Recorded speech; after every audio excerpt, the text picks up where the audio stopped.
Hey guys, Frank here, your virtual general aviation aviator, and today I am doing a FSEconomy flight, just trying to earn some money to make the last payment on this aircraft on the Pilatus PC-12 that I bought a few months ago. Um, I bought it with a lease to purchase option. Um, this is the Coronado version. I was having some issues with the STMA version, the version that I had been flying primarily. Let's get these ground elements turned off here. Okay, and let's see, I think we are good to jump in the cockpit and start this flight. Let's see if I can take a quick look, find a windsock here. That would be helpful, so I will know whether I can take off on the current runway. And that's my backseat passenger talking to me. He's ready to go. Let's see. I am looking for a windsock. And I think I recall hearing that the FAA requires, that's the only thing that they do tend to require your at field airports is a windsock, and this airport is in North Carolina. This is 9NC8, which is called Eagles Landing. Don't see a windsock, so we'll figure something else out. All right, let's get up here and let's flip on our beacon light and flip on our nav light. I know you didn't see those go in, or if you did, then you got a Hawkeye. All right, so we got that guy turned on, and let's see, let's jump down here. Okay, brakes are pulled, and let's hit this start here. And at 12, we want to introduce fuel, which I just did. At 52, we got a good start. Okay, we got a good start.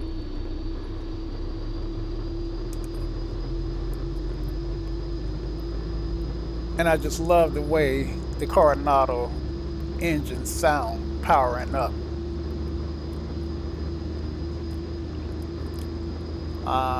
The STM8 module does not have mod sounds, so quite frankly, it doesn't sound nearly this well, this good.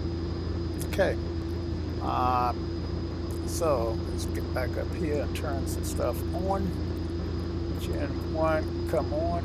I'm not going through a battery 2, Gen 2, and an inverter generator, and avionics 1 and 2. I'm not going through the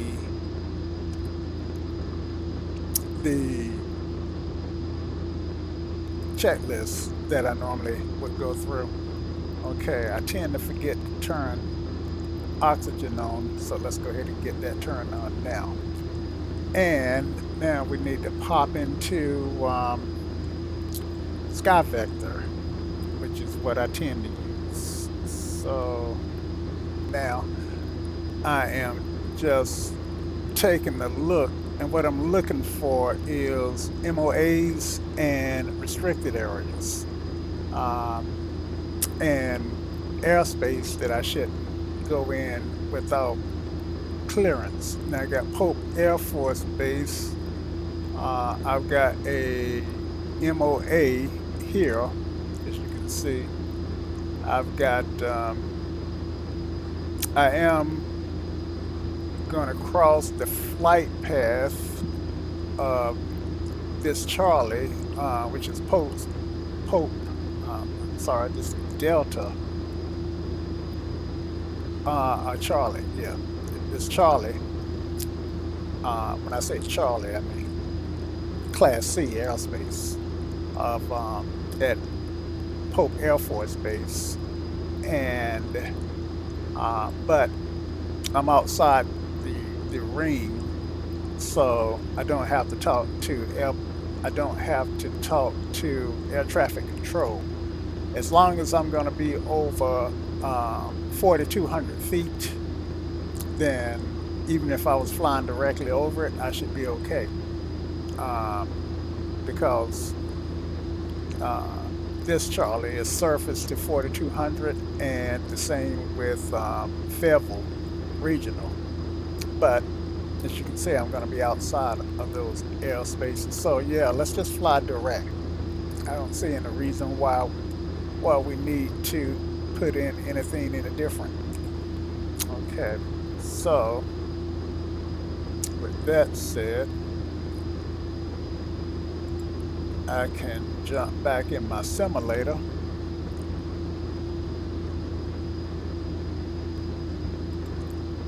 and start up my GPS and put that flight plan in.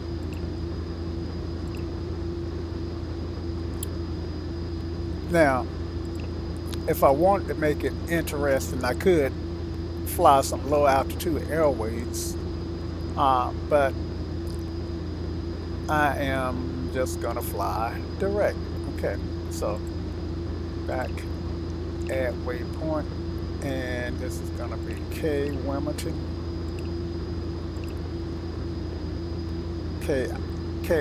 Kilo India Lima Mike, and that's that. Just that easy. I got a plan in the GPS for that's gonna take me to Wilmington. Now, the other thing I could do is look for some VORs along the way, just in case I get lost or my GPS stop working. So what I am gonna do is put in the Wilmington VOR frequency, and that frequency is 1170. It's right here. Okay, so I'm gonna go back to my sim and pop this where I can see it, and put in 1170, and I'm actually gonna flip that in rather than put it on standby. Okay. All right, and that's done. Okay, so got my flight plan stuff set up, and I think I'm happy with it. Now, my flight director and altitude, I need to set that up. So let's hit this test button. Everything's okay on that, and let's hit arm here and arm here. Okay. Now, cruising altitude. So we're cruising eastward, and east is odd. So, and we are actually going to fly VFR, and we don't have any terrain to contend with, but the higher I am, the better my fuel burn is. So I am, let's see, I think you said I had 107 nautical miles. So I'm gonna fly relatively low. Now 8,500, and 8 is an even number and east is odd, so I need 9,500 or either 7,500. So I think I can do 95 and be okay with it. And again, I could do 5,500, but I get a better fuel burn just climbing a few hundred feet higher in this aircraft. All right, so to get to that 9,500, we want to climb out. Once we engage the autopilot, then we want the autopilot to take over, and let's go ahead and let it climb at the POH max, which is 1900 for this aircraft. Uh, if I have set this guy up to climb as high as 2400, and then once it get to 140 knots, then I will engage the IAS button. I gotta figure out. I can't remember what that stands for. And what that does is allow me to turn down my engine. Sounds a little bit. Hope you guys been able to hear me okay. What that does is allow me to be able to hold a climb speed. So if I'm climbing out at 2400, and once my um, airspeed gets to 140 knots, then I would generally engage this, and I'm going to hold 140 knots, and the autopilot will automatically adjust my pitch, so I'm not climbing as fast, um, which is a really cool system. Okay, Abaddon here now. I am going to make sure I got weather turned on. Okay, weather is on. Um, and I am going to make sure I got GPS in the little window here. And uh, let's see if we can't turn the Abaddon to arc. I think, let's see.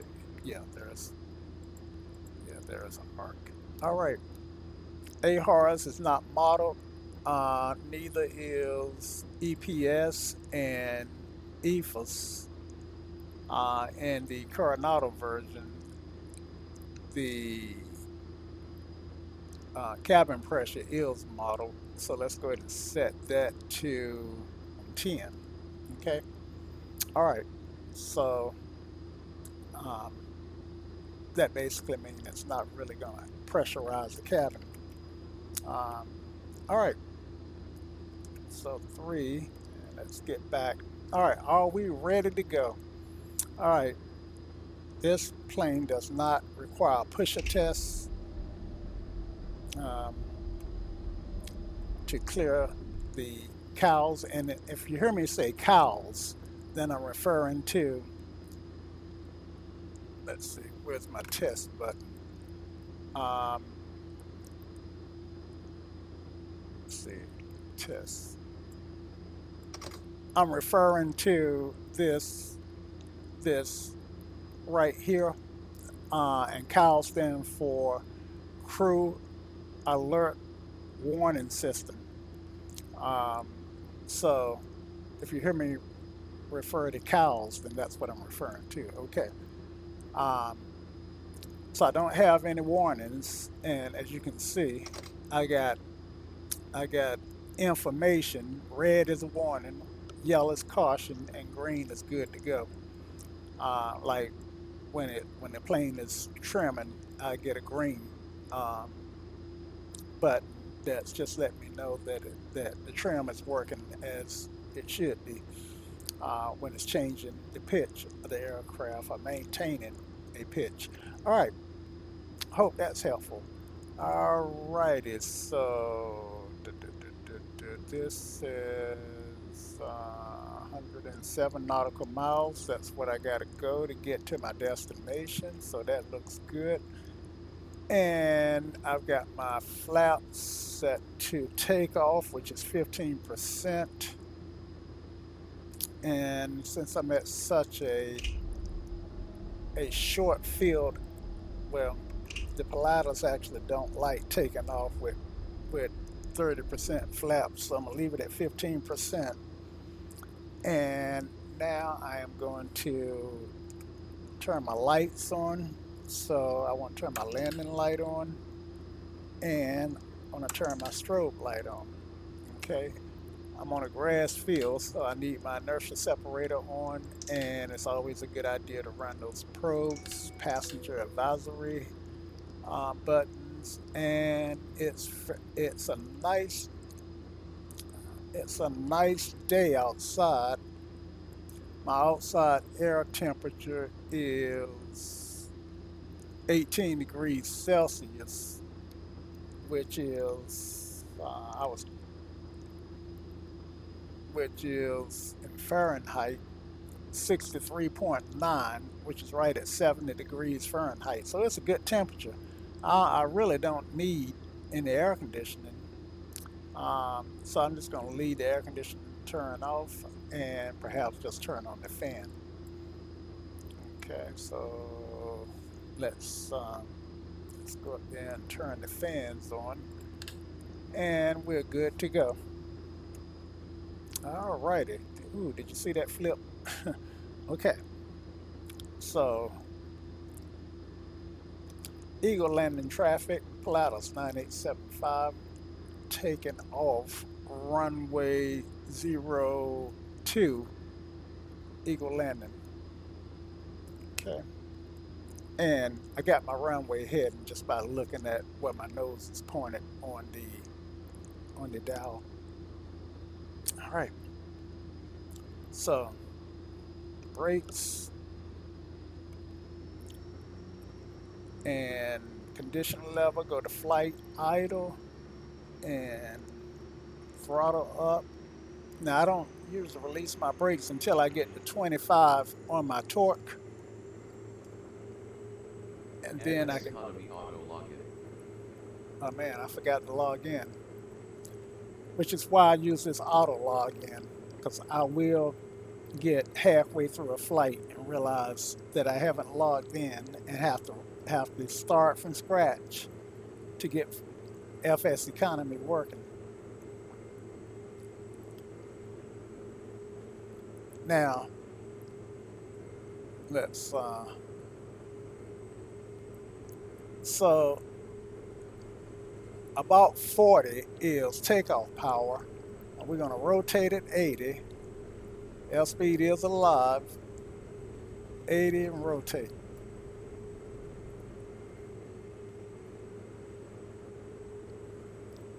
In traffic.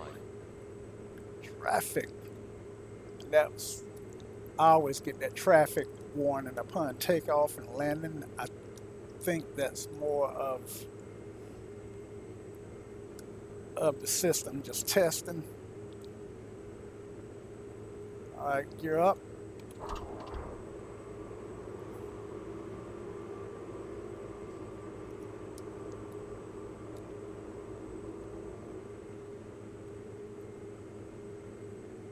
Flaps up.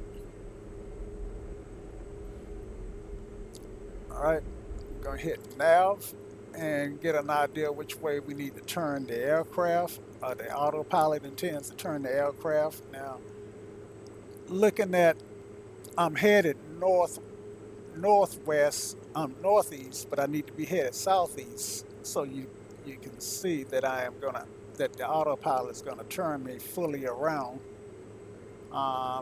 And let's go ahead and get it engaged where the yaw damper needs to come on. And now autopilot. Okay. And now the autopilot has control, so I'm going to let the yoke go. And I am in that climb. And I'm turning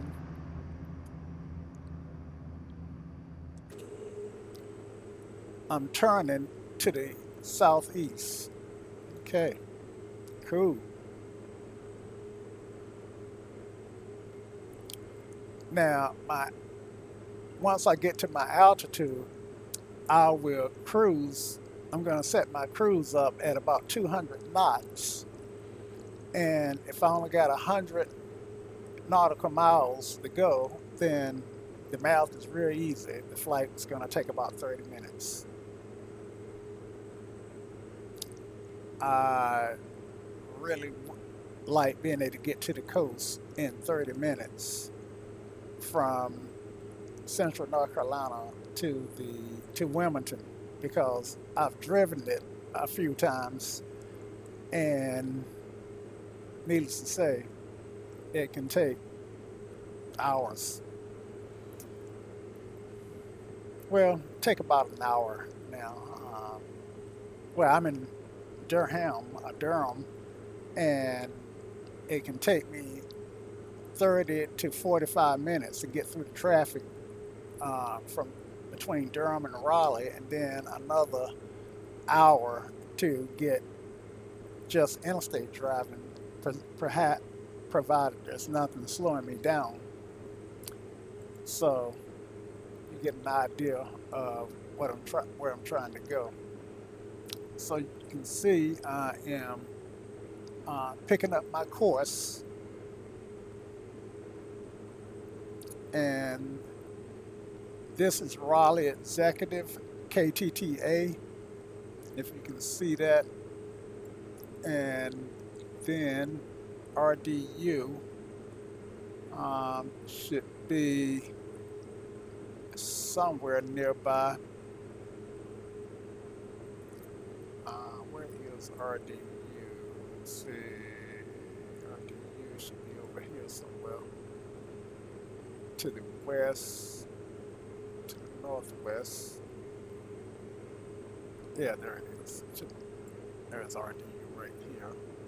So this is RDU in relationship to myself. I said northwest, is actually a little southwest. Okay, we're making this happen. Get rid of the map there, and we got 1,600. Well, about 1,800 to go. I get a buzz when we get, well, in a few minutes. I didn't hear my buzz let me know that I had 1,000 to go till I reach my altitude. But I got about 700, 600, and I should reach altitude in just a few minutes. And I'm looking at this guy here and comparing it to that guy there. Okay, and I did hear the buzz that let me know that it's capturing the 9,500. Here you'll see that this green light go off from time to time. If you can see where I'm pointing the mouse, and that's what I mean about the trim. Now that look at the clouds. Now you gotta remember, I am VFR, so I don't want to fly through clouds. Looks like I may be able to get over top and go through that gap. So I am going to take the aircraft. It's my aircraft, and navigate through these clouds.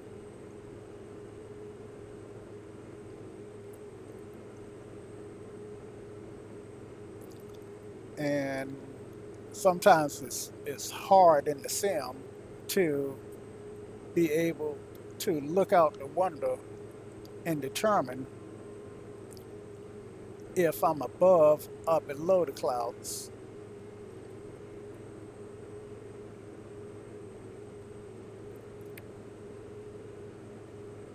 So right now, looks like I am above the clouds,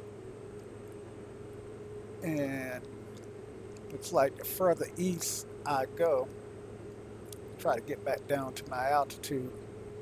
I did gain a little bit.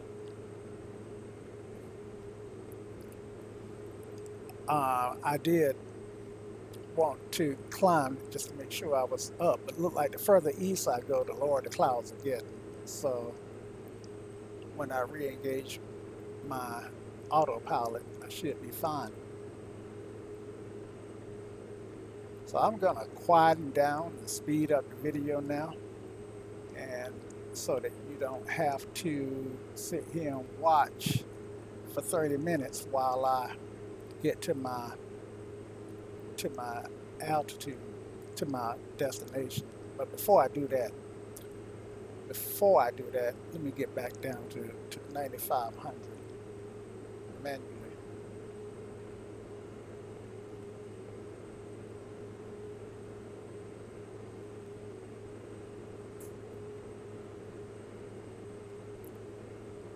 $100 to go.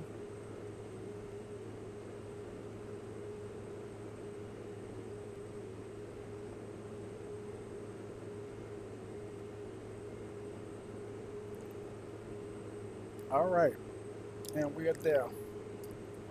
Enjoy.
Okay, a altimeter need to be adjusted to 3039. I got offline weather turned on.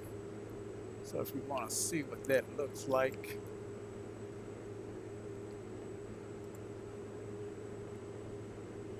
.303 winds at, let's see, we upper arrow, and we're at, so we're between these here, so our winds should be somewhere between 25 and 26 knots, and it looks like the direction is variable.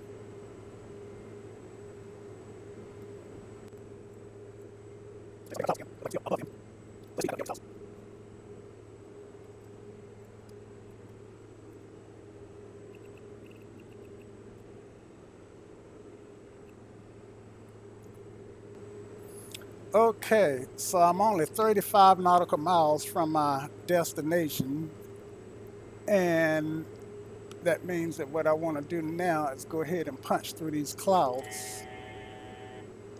And so what I need to do is find a hole. Looks like I've got a hole right in front of me there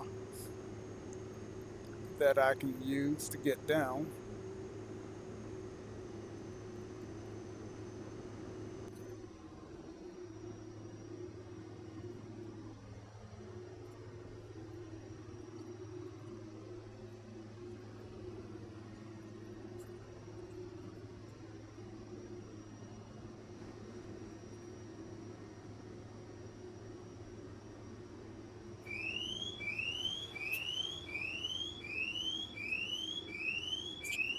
And again, that's the aircraft letting me know that I'm exceeding the recommendation for this airframe.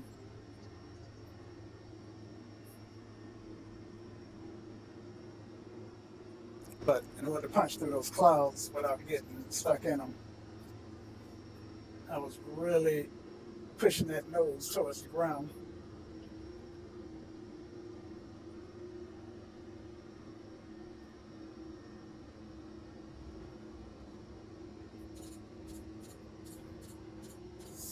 So what do you guys think? About 3,500 should get me well up under these clouds.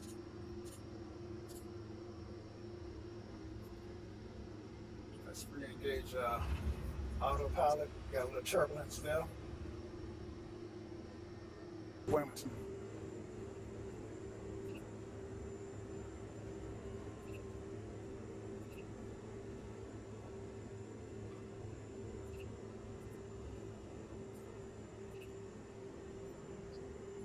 $124.97.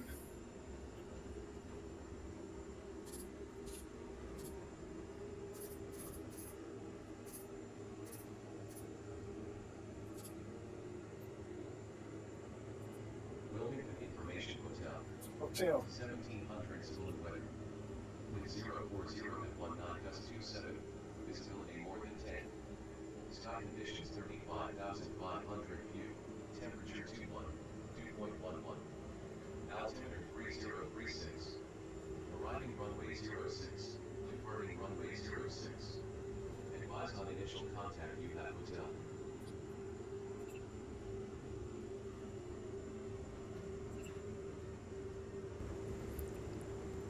So this is the plan.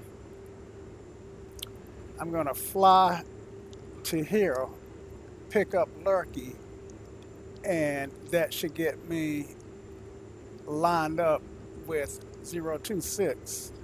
I'm gonna come in on the localizer, and I do need to check.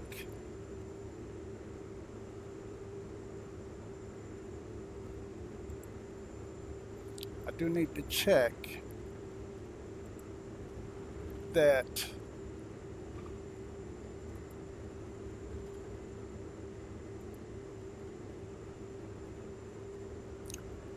see localizer 6 109.95.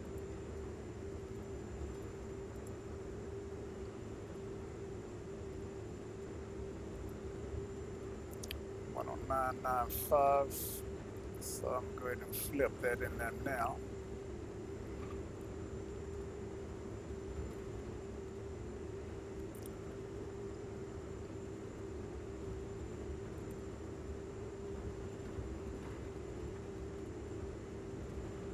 Got my, and as you heard, the winds were gusting to, let's see, were gusting pretty high.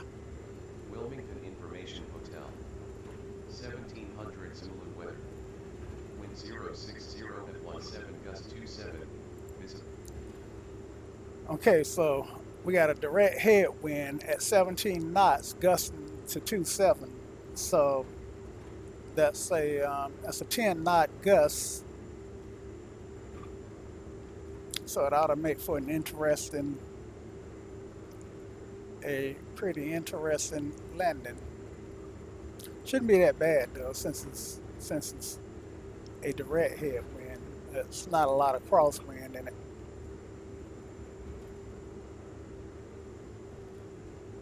Okay.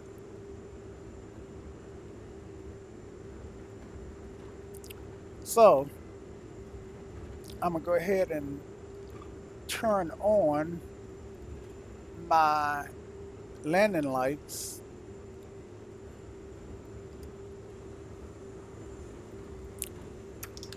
Now in this aircraft, the landing light is attached, turn that back on, is attached to the nose gear, and you generally won't see the landing light until I drop the nose gear.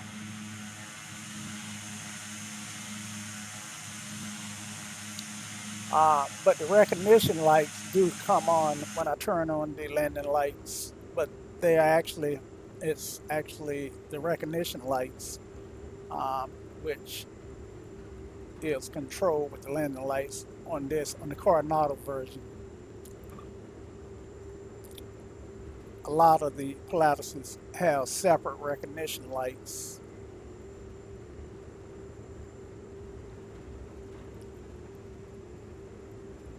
See if we can't see our airport down there anywhere. What do we have there? That's not our airport.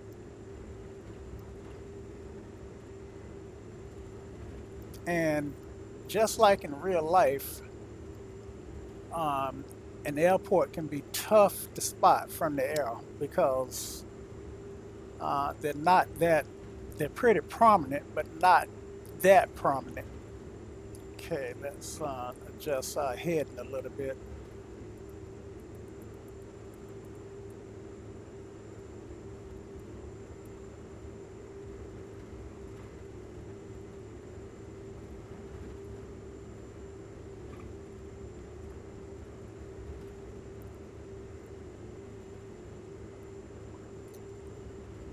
And north is to my left, so I know this doesn't look right. If I zoom out, then it changes, but when I blow up, then you'll see my north point change when I zoom in,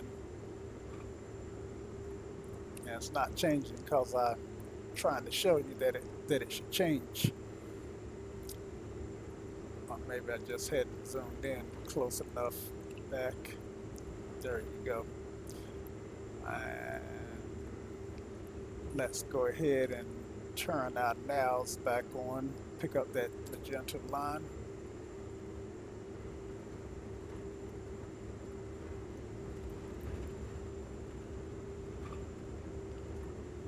And start our turn. And of course, here I would talk the tower. Well, I would have been in touch with tower. I probably would have had flight following, but here I would definitely get my clearance to land. And let's get down. Hit the wrong button there. Vertical track. Okay, let's turn on our approach. And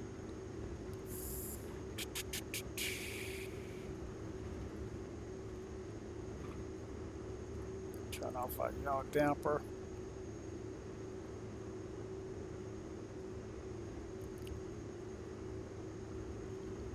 And turn on our localizer.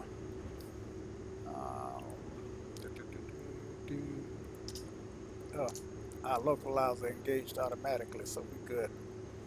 All right. So we just need to get our glide slope. Okay, here's our glide slope here. And once it get even, then we should start our nose over into the airport. And you can see our vertical track has changed. And I'm on that 3% glide. Now I don't know what minimums are for this airport, but I'm doing a visual anyway. Well, it's good enough for me to not have to really worry about it.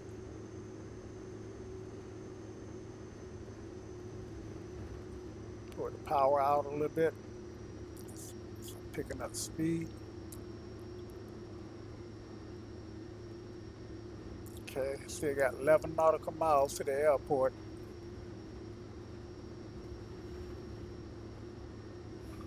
So, Steve-01 Knievel, Steve-01 Knievel usually drop his gear when the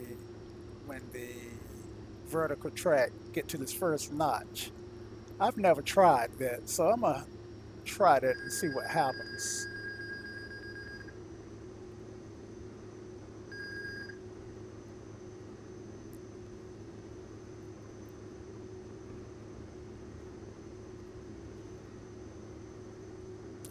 I said 11 nautical miles, but actually it's 3 nautical miles. So I am going to drop my gear now. I just feel more comfortable having it down. and you can see the landing lights on the gear.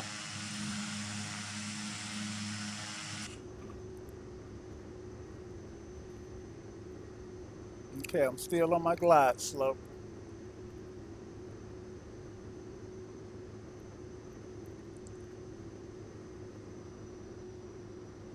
I'm at 100 knots and a mile and a half. There is my runway.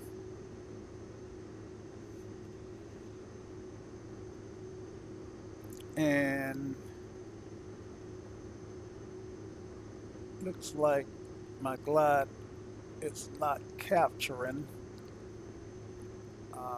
Approach localizer is turned on. Turn this yaw damper off. Yeah, I'm too high. So I am gonna fly the airplane in myself. Maybe I'm too low. Yeah, I'm too low.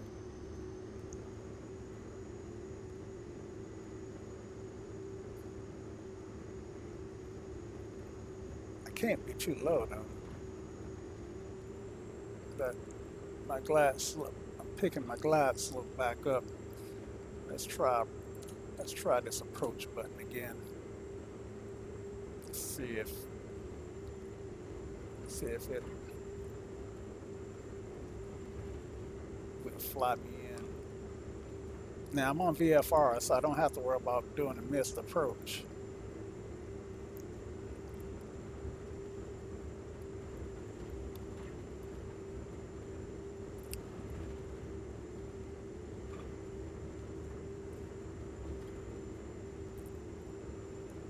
Okay, no flaps yet. Now something, because now I'm 2.5 nautical miles away. I could have sworn I just saw something that said I was 1.9 nautical miles away. Must have been. Oh, okay. I was at Sampo. My mistake. That's the purpose of doing these flights in the simulator, to learn. Okay, so I can drop my flaps.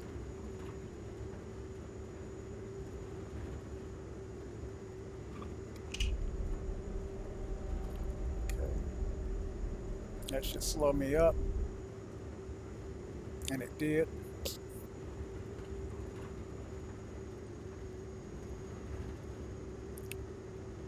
Put a little power out. I want about 110.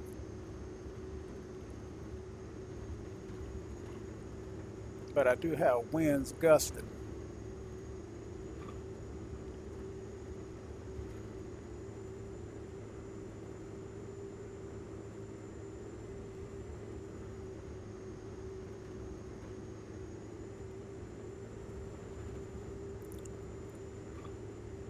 All right.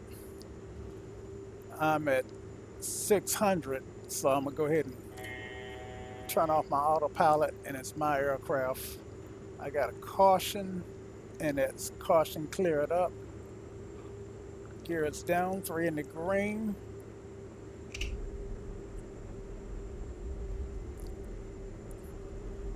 A little bit above my glide slope.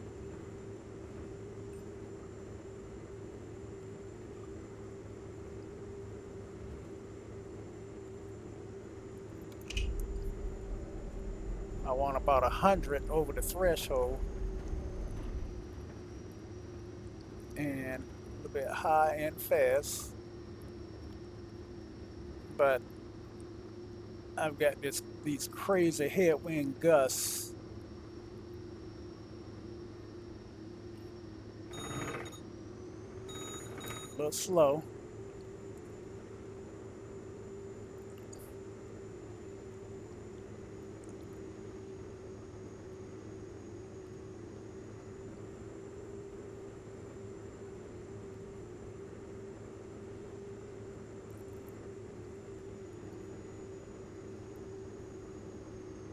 Slow it down to about 80. Transition off. Oh, that was a hard landing.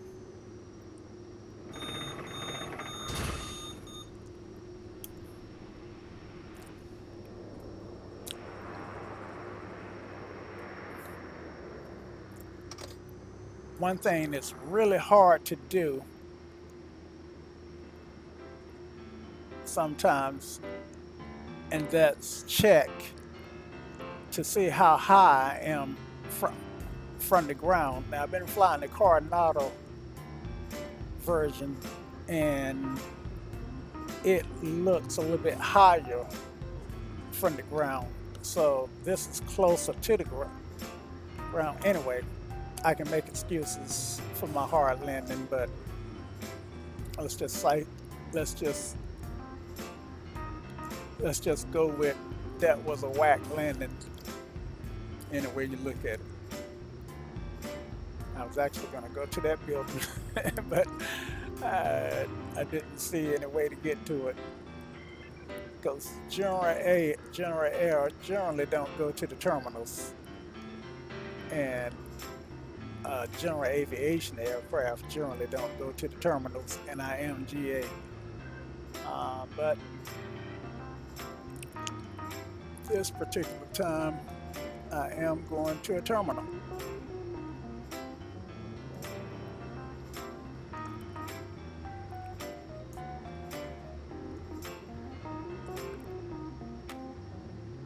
All right, and even in taxiing, I can feel those gusts.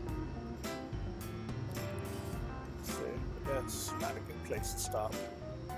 I want to stop there because I want to end this flight, get paid before something happens. I can't tell you how many times I used to do a flight and the sim would crash on final or shortly after I landed before I could let my passengers off. Man, these gates are full.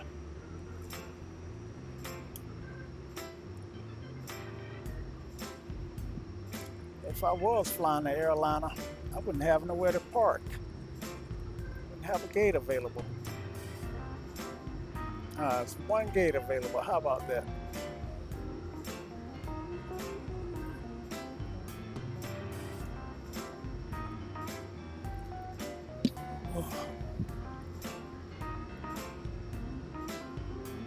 Looking out these windows is tough. Of course, I don't need a jetway, but they can lower the steps.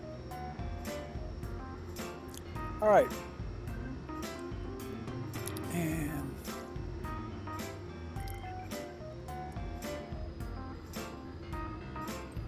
another thing I didn't do when I got off the runway, I didn't reconfigure my aircraft for taxi, which is something I tend to try to remember to do, which is adjust the condition, turn off the landing lights, the strobes, and turn on the taxi lights.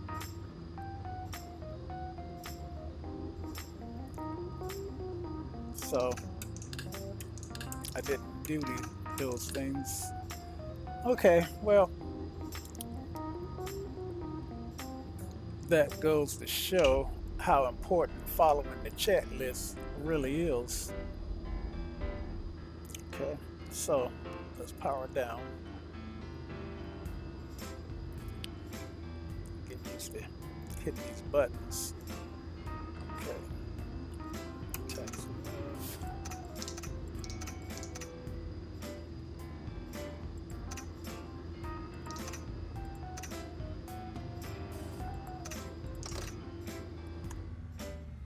Thank you for flying.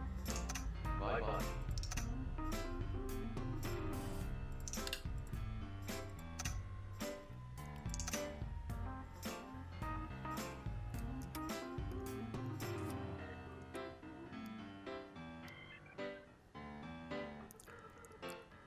And we're done. So thank you guys for flying. I appreciate you following along, and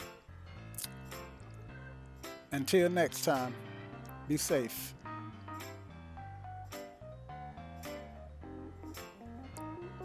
I hear some noises, which is my oxygen, so let's go ahead and turn that off. All right, good deal. Later.